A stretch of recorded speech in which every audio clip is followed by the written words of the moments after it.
Can I edit? Can I edit it live?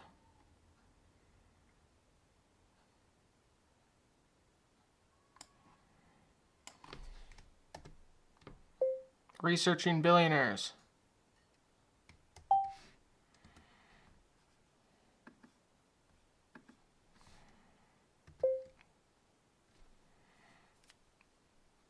Bill Gates buying farmland.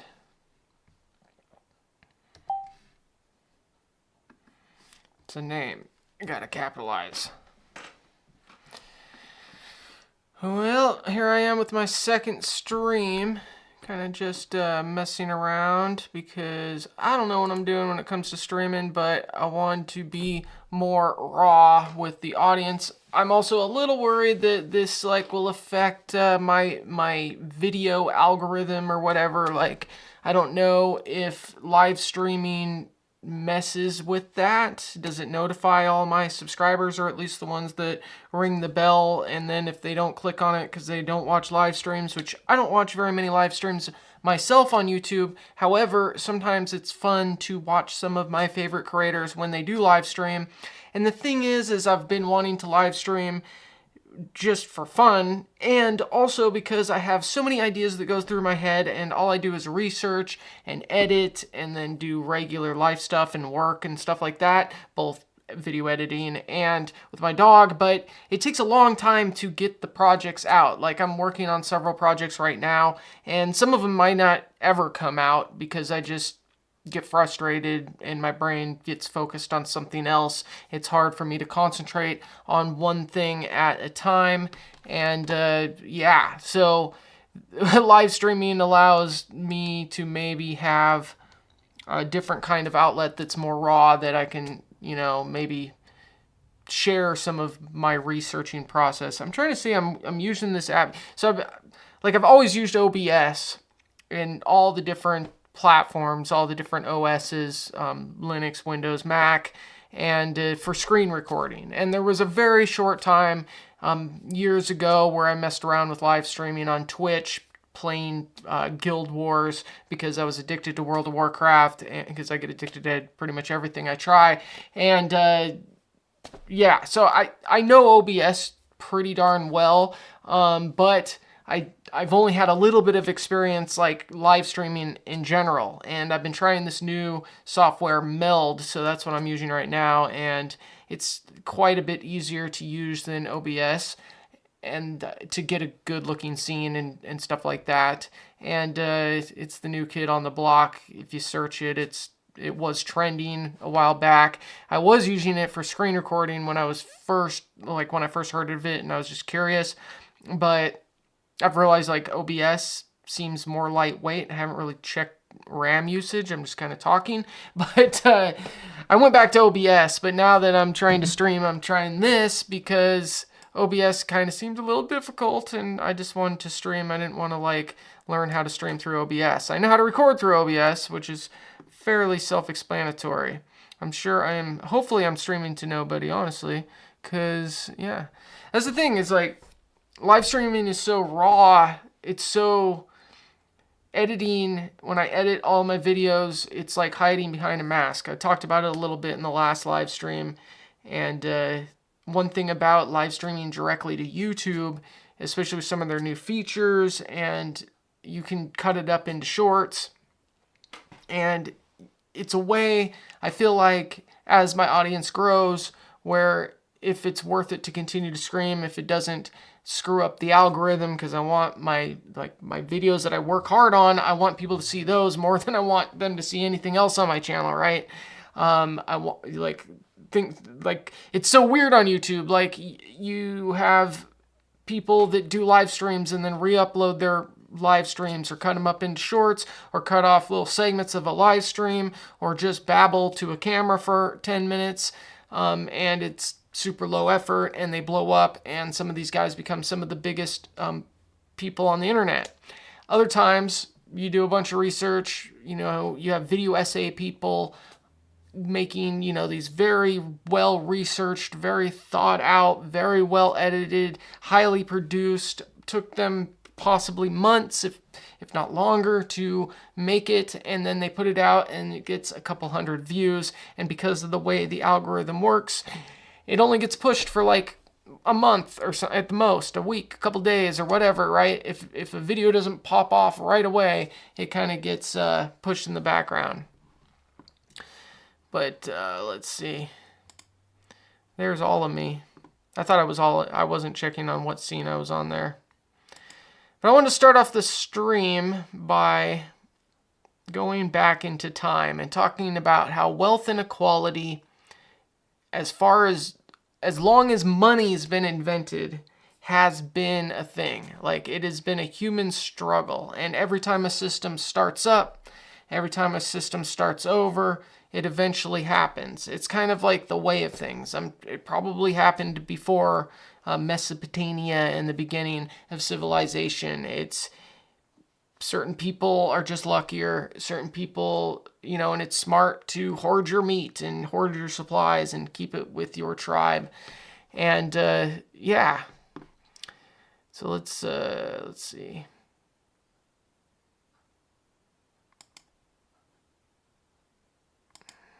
We're going to get into Bill Gates buying up all the farmland in a second. I'm not really sure how long I'm going to... Where was it?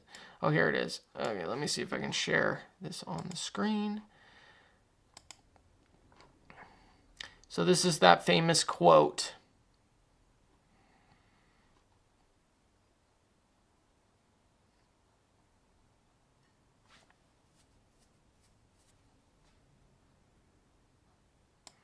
Power corrupts absolute...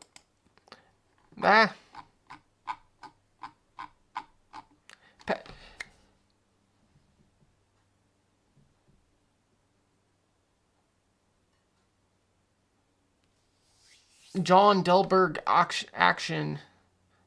I didn't know this until I looked it up for the stream, but this is the dude back in between 1934 and 1834 and 1902. He was the one that made that famous saying that power corrupts and absolute power corrupts absolutely. I'm saying that a little bit wrong. I'm trying to... Let's see.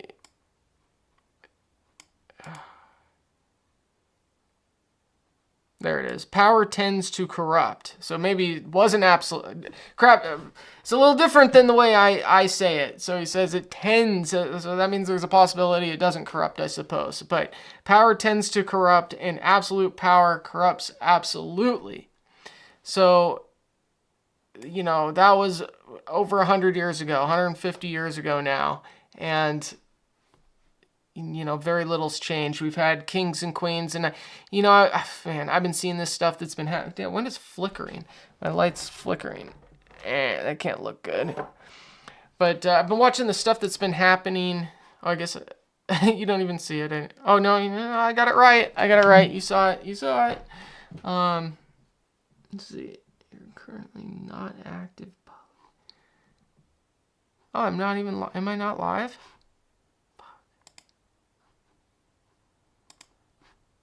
No, I am live. Why, Meld says I'm not live. Why does Meld say I'm not live? But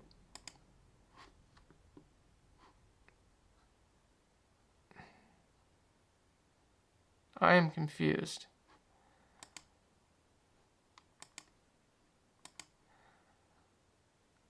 Oh, okay. All right. That was weird. Yeah, Meld didn't register that I was online. And it's not showing my chat either. Yeah, so the chat's not seeing that I'm online. Weird. And I can pop this out. Pop out chat.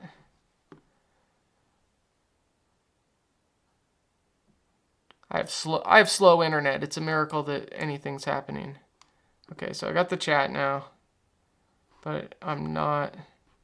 It's not in Meld, which would have been really nice to have it in Meld. I watched a tutorial and everything. Oh, no.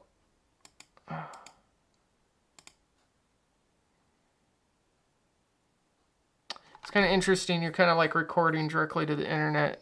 I mean, duh, right? But like normally, normally I'm recording to SD cards, right? And I really like the idea of some of the new Panasonic cameras and Blackmagic cameras can record directly to an SSD, and I just love that. And those are some bigger codecs, but you can also record direct H.265, and I know people worry about the cable being undone, but some of the new codecs and the cameras and stuff. But this is not a camera channel. I am talking about wealth and inequality, which is the most troubling thing of our time, is wealth and inequality. And it's something that has come in waves throughout the years.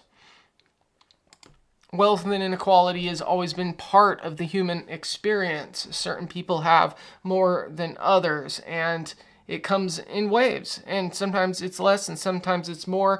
But the truth is, in modern history, has been the most debatably, like, I'm not a historian. I try, right? I'm into history, but I'm not a historian because I just don't think I know enough yet. And as I grow, I'm choosing to continue to learn. My grandfather, who is passed now, continued to learn till his dying day, and that's always something that has stuck with me. Him reading science magazines and reading newspapers. Well, he only had a few days to live, and it was interesting to him. And you can choose to continue to learn, and you can choose to continue to grow and change your opinions about things and not get stuck in your ways. Because I remember when I was a kid and watching adults and being like, why do all adults listen to the same music they did in their high school? But it doesn't have to be that way. Not all the adults were like that. The coolest adults when I was a kid kept growing. And I think being a millennial, I think there's more of us than there were of the boomer generation. But I do see some of my friends and people that I grew up with getting more and more rigid in the way that they think. There's this nostalgia culture. I see it all online. I know I don't use X anymore, or at least not that often. I didn't delete my account, but I'm hardly ever there. I do go on there for research. Sometimes I have to go on there to find out what people are saying about whatever. But there's a huge nostalgia culture on X or Twitter. And I get nostalgic about certain things. I do, I think we all know that we're all on our phone way too much, and that can make us very antisocial, and it's making the culture, it's making society more antisocial. We're all connected, but we're also not connected, right? We're less connected than ever and more connected than ever. And it always baffles me because when it comes to just regular things, like we have computers in our pocket with Google, with other search engines like DuckDuckGo, if you don't like Google, and you can just Google it. And it always blows my mind how many people will take the word of somebody. And it's like, especially on the internet, like, okay, maybe you think the people that write Wikipedia are biased and not telling the truth about things, and they do get quite a bit wrong, and they are biased, everybody's biased, but they get most things pretty right. And there's other wikis out there. They're not as big as Wikipedia, but there are other wikis, there's other sources, there's news articles all over. I know people talk about that Grand News. I'm not sponsored or nothing. I've never actually used that, but I like the idea of it. There's a lot of stuff on the internet, like you can find, and like, I don't understand why people, it's so easy, it doesn't take very much time. You can even ask AI to look at different articles for you and see what people are saying about things from different perspectives and come up to your own opinion. So I don't think you should take any, it's like baffling. Like, there's so many politicians on both sides of the political spectrum, which that's a whole nother discussion if the political spectrum's even a real thing. But there's like so many politicians where like they get caught doing something. I just saw this whole thing about all the people in England and Prince Charles, right?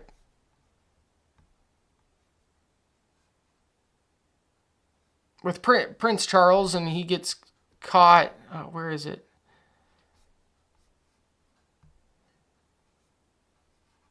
Prince Andrew, not Prince Charles, Prince Andrew. It does make their whole family, because people are saying that Prince Andrew's actions are making the whole royal family look bad. And it's so true, especially for an American that's not like into the royal family. I know there was like women and stuff.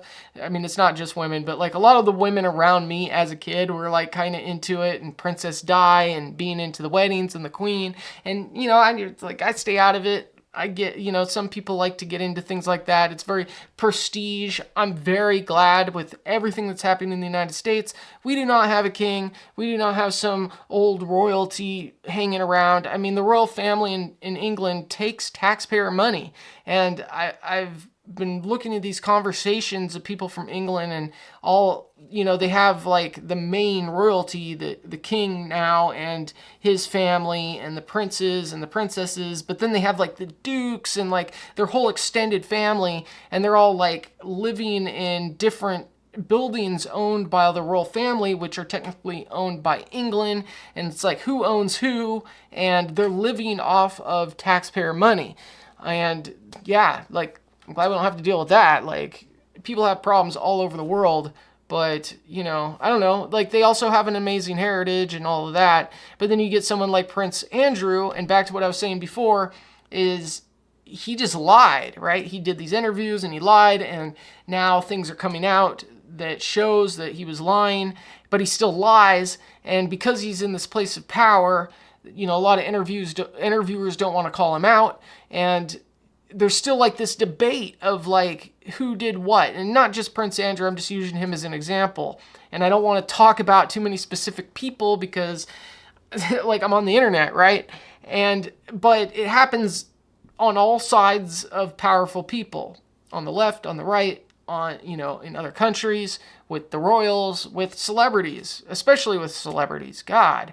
And they will just talk in circles, and it reminds me of that Shaggy song. It wasn't me, you know. It's like, you know, and that was like funny back then, and now like I get that song playing in my head. Caught me on the corner or whatever doing it. Well, I can't remember the song. I don't want to get copyrighted anyway, but it wasn't me. That's like how all these politicians are. That's how all these celebrities are. It's like they could be caught on camera and they just be like, it wasn't me. And now with AI, like, who knows, right? Like, you get an eye for it, but Sora 2 is pretty darn good. And when I first saw it, I had to I've always had since AI has been coming, I've been trying to sharpen my eye more and more to spot what is fake and what is not. And it is getting harder and harder every time they come out with a new system. So it's it's weird. I like want to pause because it's like I'm gonna turn off my camera and then start it again, but I'm like live, so I almost went silent there for a second. Oh man, just getting used to. That's another thing about live streaming, is it just gets you kind of used to like getting better at talking to the camera. I'm used to having like the way I do my videos is I research them. I write a script, I plan out some of the shots or whatever, I get them, and then as I'm editing, I'll do I'll like record more that I feel fits in that place. And sometimes while I'm editing and I'm thinking about different stuff, it ends up ballooning in different directions, and that becomes a problem because, especially for YouTube, you want to be pinpointed, or maybe anything. You want to tell the story about a particular part of a particular person. Like with Peter Thiel, I've been working on this huge project, many projects, and like giving up, right? Like doing the whole process, researching, and like I made this huge like thing about his whole life and just going through like every connection that he's ever had, and getting distracted. And like there's so much to him. There's like, you know, the way he grew up, and then there's the PayPal stuff, and all his investments and investment partners, and the people that helped him along the way, and the Elon, and him bailing out Elon when Elon was losing money on SpaceX, and it just goes on and on and on. And now I'm working on a project because that's just like it ballooned out of control, and it started to like be hard to put it all in one video and have it be entertaining. Like I could do an information dump, and I could have a bunch of things on the thing or on the screen, but in the end, like the video wouldn't be entertaining, just be an information dump. And there's plenty of information about these people that are telling their life stories. So now, just recently, I've been trying to write my scripts pinpointed in a certain direction. Like, okay, this is one thing he did, or whoever, right? Not necessarily just Peter Thiel, but whoever I'm looking at, this is one aspect about something they did, and this is like the situation, rather than trying to tell the entire story of somebody, because it's literally impossible. Even on a Netflix documentary, you can get a lot closer, you can tell a lot more information, and they're very professional and have teams, and they can make it more entertaining, and they have access to like to interview people that actually know and stuff.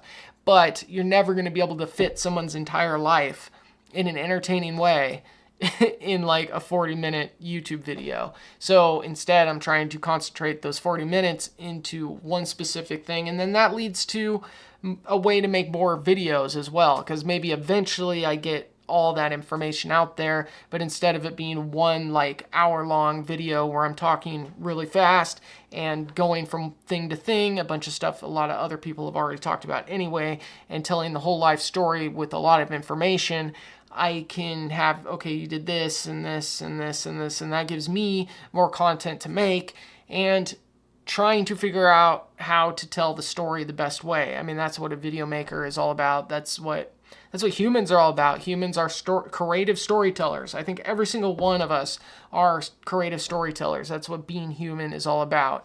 And that's what I'm trying to figure out as far as what I'm doing here on this channel, online, and just sitting around the campfire with friends or whatever. Like, so, I don't know. There's a crazy rant for you. But absolute power corrupts absolutely is, let me switch this screen. Power tends to corrupt. So I got to stop saying it wrong, because I was saying power corrupts and absolute power corrupts absolutely. But it's really power tends to corrupt and absolute power corrupts absolutely. So let's move on. So they, I guess I'll put the, because I just found this out, but I guess, yeah, George Santos is going free. I just found that out like before I started the stream. He's like Peter Thiel is like a super villain that has like, that's like not funny at all to me, right? Allegedly. But George Santos is like, I didn't really pay attention that much to him, but you heard all the clips and all this stuff. And the dude, I mean, if you saw him in a movie that was supposed to be like a serious movie, you wouldn't think he was real. He's just too crazy. It's like, it would be funny if it wasn't so serious. I mean, he's exactly what I was talking about with, he just lies. Like, he'll do something on camera, live on television, and then like the next day he'll just lie about it. Yeah. Correctional Institution Flatiron Satellite Camp in New Jersey on July 25th to begin a 7-year prison sentence for wire fraud and aggravated identity theft. Santos pleaded guilty to the charges last year. Interesting. Yeah, so he was supposed to serve 7 years, and now it looks like Trump is... George Santos was somewhat of a rogue, but there are many rogues throughout our country that aren't forced to serve 7 years in prison, wrote Trump in a Truth Social post. At least Santos had the courage, conviction, and intelligence to always vote Republican. George has been in solitary confinement for long stretches of time and, damn, by all accounts, that's harsh no matter who you are. Mistreated. Therefore, I just signed a commutation, releasing George Santos from prison immediately. Good luck, George. Have a great life. Wow. So, hopefully he doesn't get back into politics. What a crazy person. I mean, man, the thing is about sociopaths is like they're incapable of telling the truth. So how are you ever going to get the truth out of them? But I don't know. He went to prison. I'm not particular. I mean, to me, it just shows like that's just crazy that a president would pardon somebody like him, somebody that's been sentenced, that's such a blatant liar, that probably has all sorts of crimes, and was convicted for wire fraud, and then he gets a pardon because he always voted Republican. Like that's so weird. But at the same time, like, you know, people being really mad, like, it's one of the least of our concerns. Like, you know, as long as he doesn't like gain power again, he'll probably start a podcast. He'll be live on YouTube, on Twitch. Crazy, dude. Let's see what Fox is saying. Fox New York.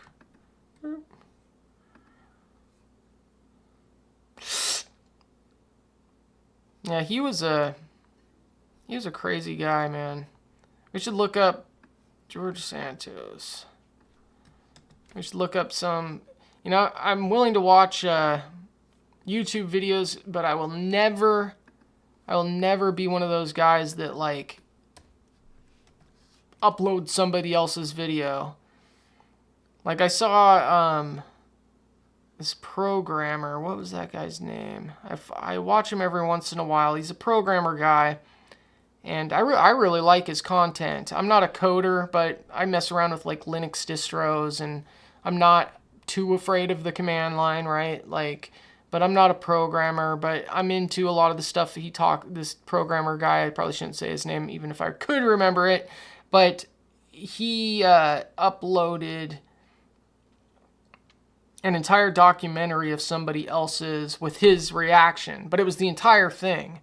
And I never saw the react. He took it down eventually, but the owner of it basically called him out for it, and they got in this dispute. And then, you know, the documentary was obviously well made, well edited, well thought out, took him months to make.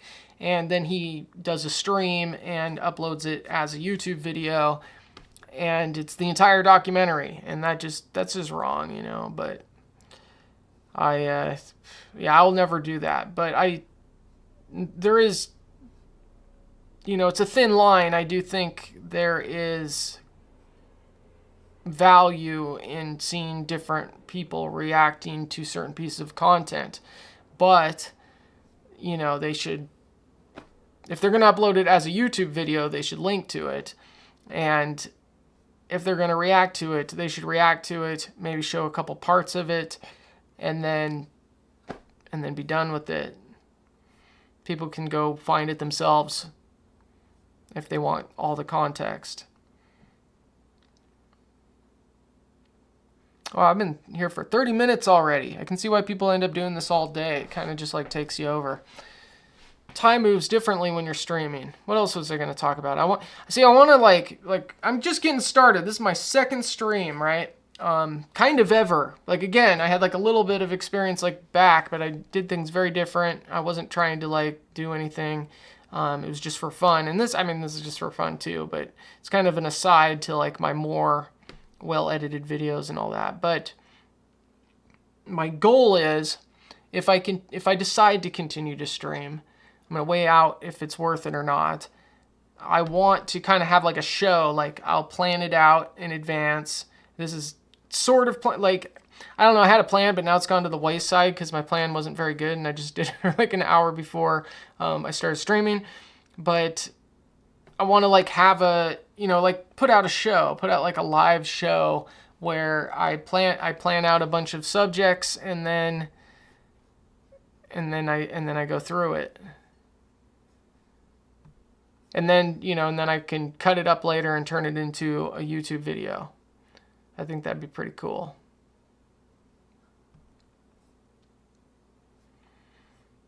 George Soros, let's see.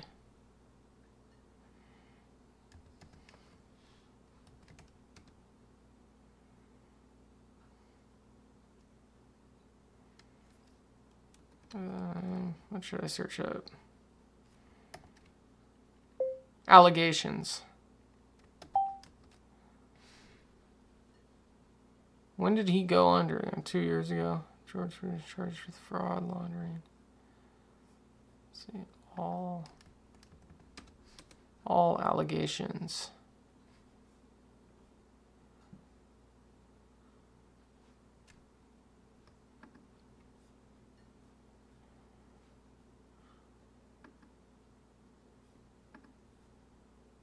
Attorney General Letitia James announced Thursday that she's opening an investigation into Congressman-elect George Santos, who has been accused of fabricating parts of his life story. The Republican was elected in November to represent New York's 3rd congressional district on Long Island.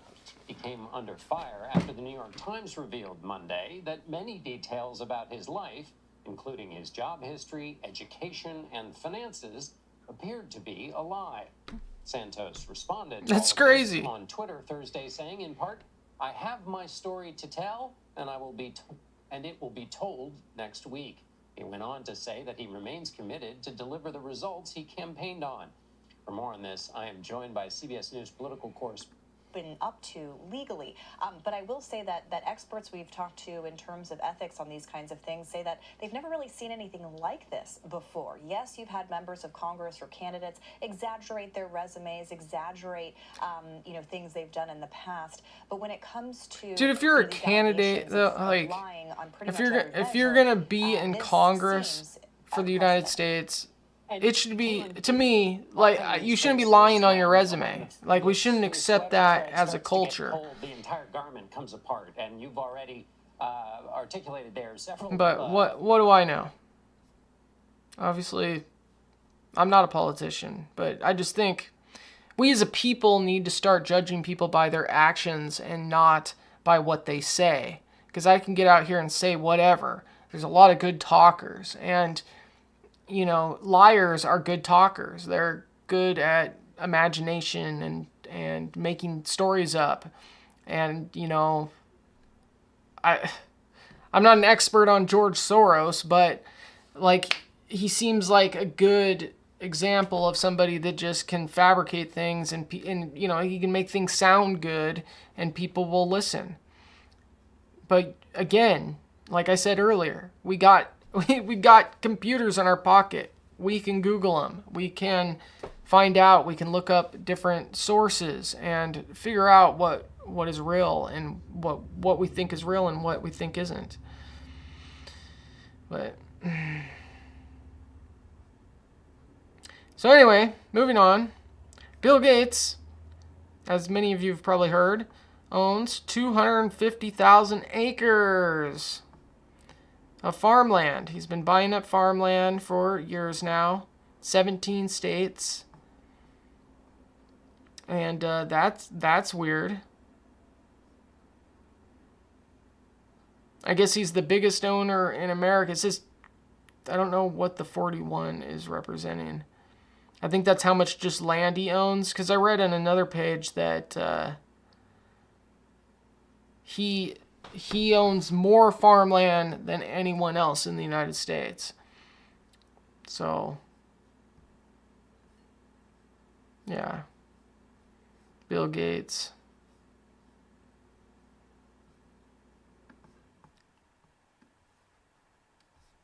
Ted Turner, number 4. Damn, my MacBook's going crazy. It's kind of amazing I can stream and do all this stuff. Like, I'm not playing video games, right? But, like, it's like I'm live streaming, watching all this stuff. That's pretty cool. Yep. Yeah, Bill Gates is an interesting one because up till recently-ish, right, there's always been this, like, back burner of negativity when it comes to Bill Gates. But up until, like, the last couple years and the Epstein thing, and his association with Epstein and his divorce from Melinda and the things Melinda didn't say and the way she said the things she did, really, like, Bill isn't looking as good as he used to. And people always used to point to the Bill and Melinda Gates Foundation and all the good that they've done. And sure, I'm sure there's been people that have benefited from it. And maybe, you know, Bill's dad, Bill Gates Sr., did, you know, his parents in general were into, I think his mom was actually running the charity as well. I can't remember. I made a video about it a while back. It's on this channel. Kind of when I was first starting this channel up. But they've always been, you know, he's not, like, when I remember, let me start over, okay? When I was a kid, Bill Gates was the Elon of today, right? Like, he was the richest man in the world, and people talked about him like he was this prodigy. Everything he did was great. And then over time, as, you know, they got in the lawsuits and the antitrust stuff, he kind of fell from grace a little bit. People made fun of him. But he was still looked at as this like world-renowned person that brought this amazing technology. And then he started his charity, and the charity was looked like that. I'm talking mainstream. I had this roommate that was really into like crazy conspiracies and talked about a lot of stuff that would later become much more popular. Back when I was like, God, I was like 18, 19, 20, something like that. Maybe a little bit older, maybe like 22 or something. I was a roommate with this guy, and he would watch the old Alex Jones and among other things. They were always talking about Bill Gates and Melinda Gates and how evil they were. And, you know, people didn't think of it. Like, there's been an awakening in the last few years to just because somebody has a charity doesn't mean they're out to do good. Like, their charity could be a front. I'm sure the Bill and Melinda Gates Foundation, and it seems like, you know, and I'm just taking it like as face value, and I've researched a little bit, but I don't know these people. But Melinda seems like somebody that wants to do good, and even the Gates seem like people that want to do good, but they also have teams that help them interact with the public. But they grew up wealthy. The story behind Bill Gates, I mean, they painted him as this person that started from nothing and became a billionaire because he was smart and he had a good product and he worked hard. And the truth is, he was like very upper middle class. I wouldn't call him like super rich, but the Gates were rich. Like compared to me and probably compared to you growing up, they were rich. I mean, just the fact that Bill had access to a computer. He went to a private high school in Bellevue called Lakeside. And then you find out more and more. But like, I didn't learn any of that until I started like looking into him like years later, that he had those advantages. And I feel like there's, you know, like that's the American dream, right?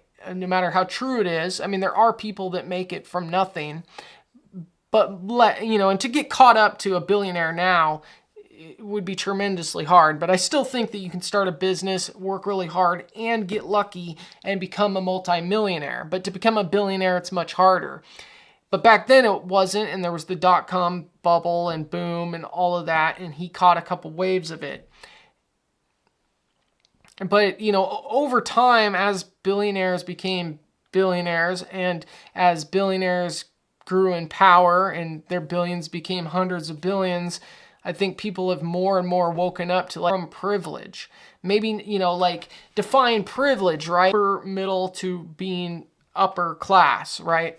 Maybe their families weren't billionaires, although, I mean, they're like, I don't know. I want more stuff. I want more information in front of me before I start saying things about the Musks, right? But it seems like they had a lot of money. I mean, he grew up in South Africa in basically a mansion, and, you know, money can't buy happiness. And I'm sure growing up with his dad probably was awful. And, you know, and people like to say Elon is wonderful, and people like to say Elon is horrible.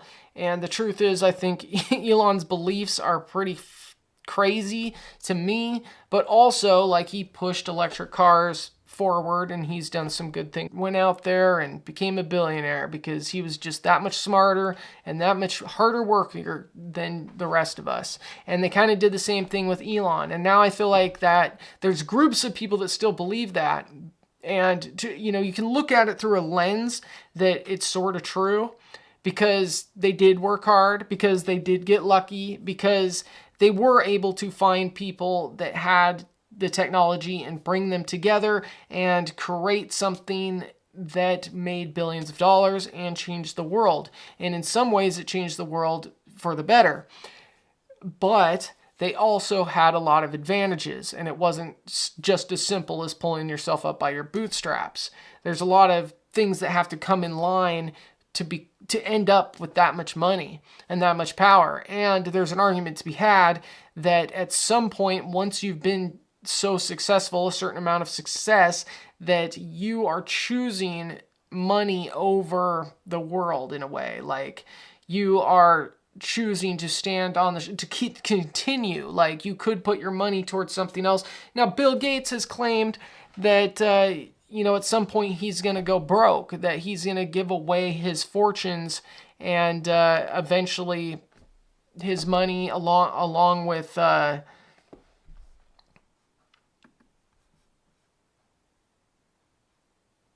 where was it? There's other billionaires that have joined, put money towards his foundation, and eventually they're going to give it all back. But in the meantime, well, usually it's like their foundation is going to continue to grow and do good. And again, maybe it is. There's a lot of good to be done. And I hope they're genuine.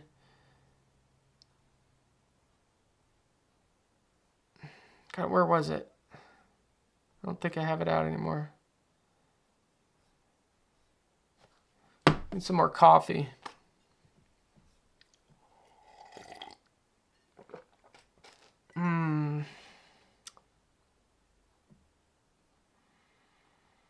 What the hell is his name? The stock guy. I can't remember his name. I'm having a brain fart. I'm having a senior moment. Oh my God, dude. Warren Buffett. Warren Buffett. Warren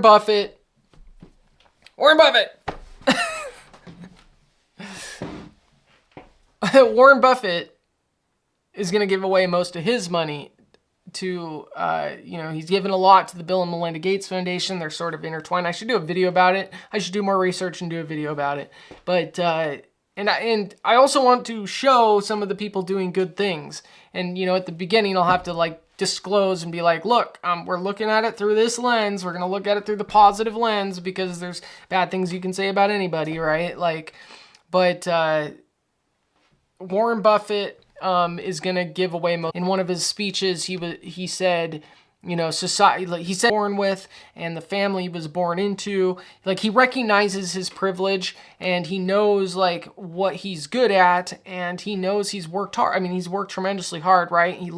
He's somebody that continues to play the game for the sake of the game, but he wants to give back to the community. Of course, he's going to make sure the people that he loves are taken care of, and who wouldn't, but he's also going to give the majority of his billions of dollars back to society. And he wants to, he said he's going to put it towards, he told the people that are in charge of the money to give it to things that aren't necessarily guaranteed to work, but will have the most impact for humanity. And I just love that idea. I love it. If every billionaire had the persona of Warren Buffett, or had the idea to give back to society like Warren Buffett eventually did in his later years, the way he thinks now, the world, we wouldn't have to worry about it, right?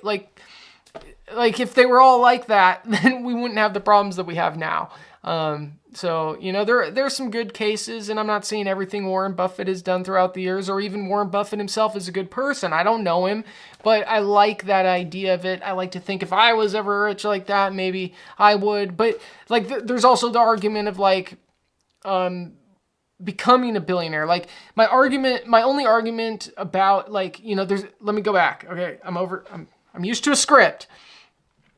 There's people that say that becoming a billionaire, if you become a billionaire in general, then you've done bad, because you should have never made it to $1 billion. Once you've got to 100 million or whatever it is, that you give away your money. And maybe in a perfect world that's true, but there's also another argument to be had that you need the billions to have the power, the recognition, and everything else that comes with that money. It's not just the money. There's much poorer people that have much more sway. I mean, just look at Peter Thiel works with people that are much poorer, or like he's poorer than them, right? He is a billionaire, but he also has like a level of power that the money can't buy. But he needs a certain amount of power to have that power. So like money and power go together, but they're not the same thing. There's, poor people that have a lot of power because they have a group of people that follow them and give them that power. So there's an argument to be had that if you want to change the world, then you need to get the money to change the world. It's like altruism, right? Like FTX, Sam Bankman-Fried really made that whole movement seem bad. But one bad egg shouldn't spoil the bunch. I hope they all become altruists. I hope all the billionaires want to help society. I hope they all give away, a lot of money and stuff. They won't, but I like that idea, and I think that, they could choose to fix the system, right? Like they have the money, they have the power, and the only thing that's stopping them from fixing the system is greed. So I don't know, dude. It's funny, kind of a different subject, but I think about like public persona, and like when something works so well, it makes it hard for people to be mad at the person that made it. And I think about like, I know someone that loves Amazon. She's an older person. She's a baby boomer, and I mean, it's like magic to her. She doesn't have a lot of money, but like when she needs something, she can order it. It comes to her house. It's usually less expensive than the other places, and she doesn't research all the stuff, right? And like I've explained to her about why people don't like Jeff Bezos, and I don't guilt trip her. Well, I guess I did one time, but I don't guilt trip her too much about using Amazon. Everybody does, right? Like there becomes a point where like something is so ingrained in society, you almost have to use it. You have like computers, right? Like, there's a lot of horrible things that happens to make computers. Now it's not the only way a computer can be made, right? Like but the computers that we have right now are being made those ways. And I'm not going to like stop using the computer because of that, because what other choice do we have? It's like, there's like a moral dilemma where it's like, if you're going to put out positivity in the world with something that was built negatively, and you're also going to positively affect yourself, there's like a yin and a yang. Otherwise you just like live in the woods, right? I don't know. I get what I'm getting at, but anyway, like, so Amazon works so well that it's hard for people like this person to fathom or like come to grips with that the person that owns it is exploiting people. So I don't know. When a product's good enough, like it becomes so. I mean, like Apple.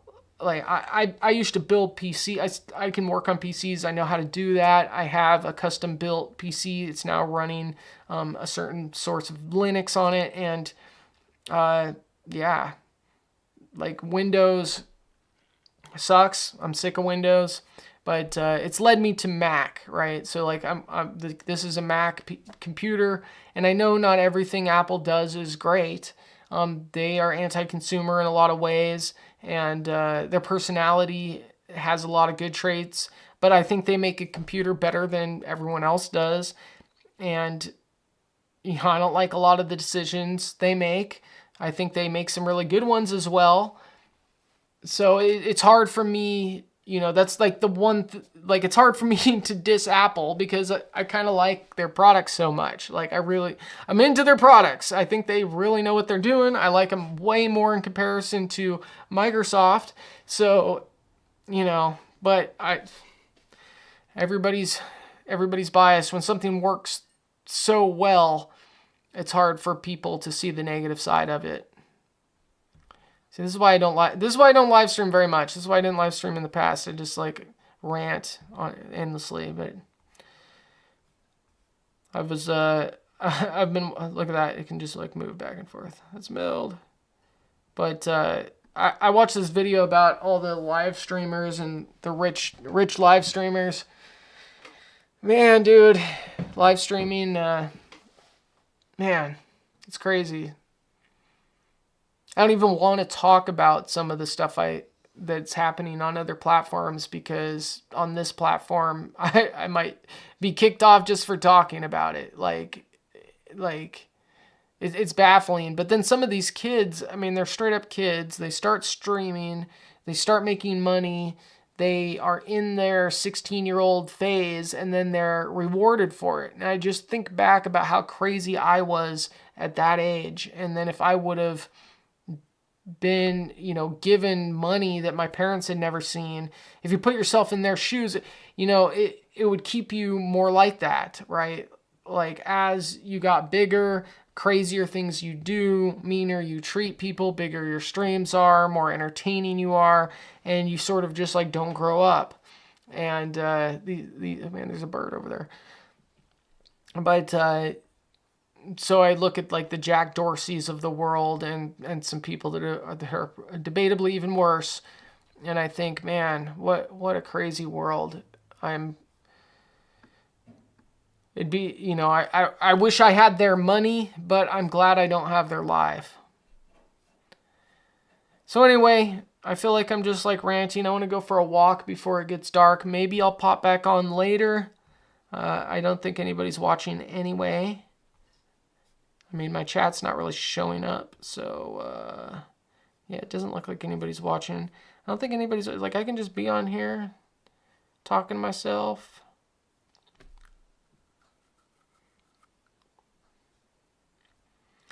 I got a warning for the bitrate. I have slow internet. Yeah. But hey, if you're watching the stream later, if you're watching the stream at all, comment if you want to see me do this again, and I'll either see you in the next video or I'll see you in the next life. But